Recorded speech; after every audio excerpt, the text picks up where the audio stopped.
Erokamano gokinyi. Mokwongo ago mos ne tim mar Linda Wananchi nikech kolure gi report mango nwawito ji ariyo. Ji 53 ne nigi ng'eto mag openge.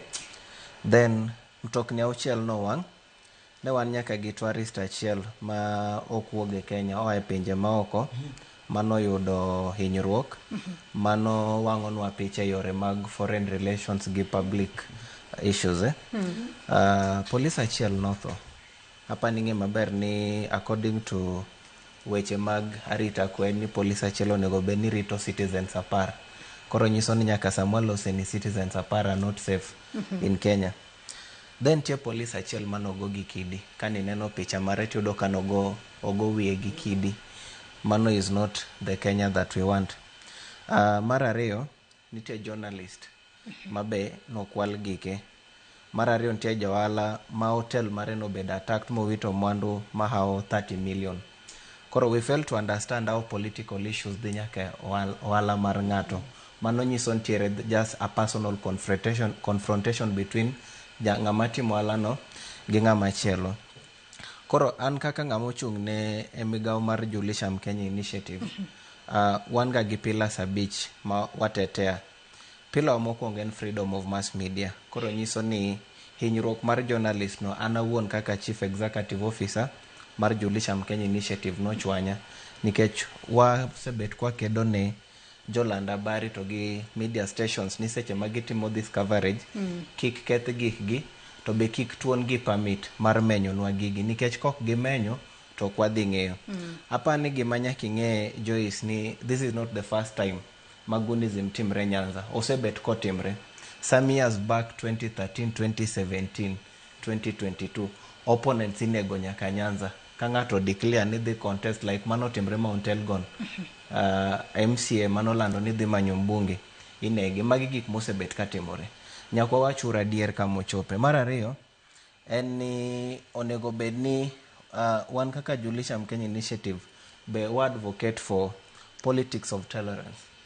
Politics of tolerance tiende ni kapona balo gi jo ODM to nego bed ni winja nikech an kaka ng'ama seng'e ni adhi golo bure telo.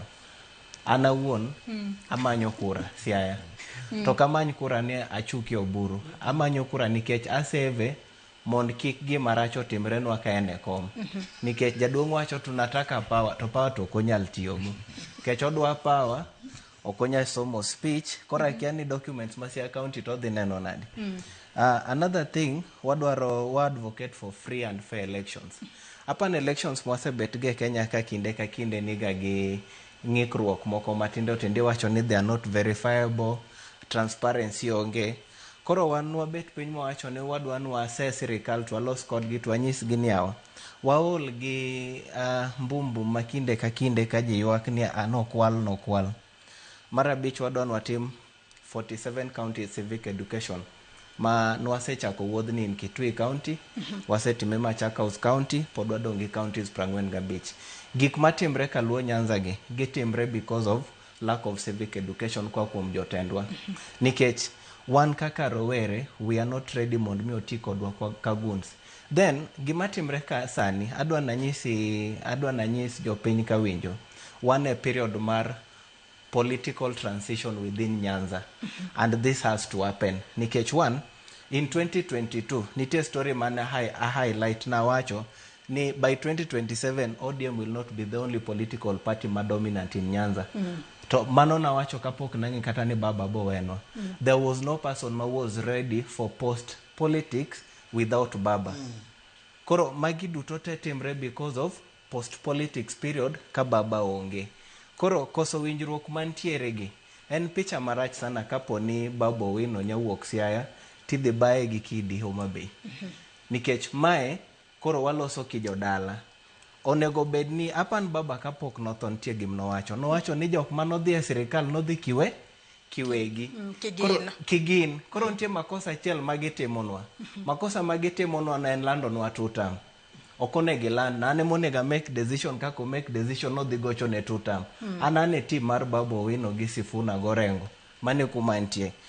Pillar mar abich ni we advocate for youth participation in leadership and governance. Apan neno kamae en point maduong' kabisa, nikech iyudo ka jotelo masani gi gikawo rowere gi giketo mbele, giketo gi mondo gibed sangwenya. What is 4,000? 4,000 en ang'o? 4,000 en ang'o? To 4,000 onyamitho. To jotelo gi ang'o mamono gi kata ng'iyo weche mag nam ataro ma marwa ni ero gimako osiep gi president ma Kenya.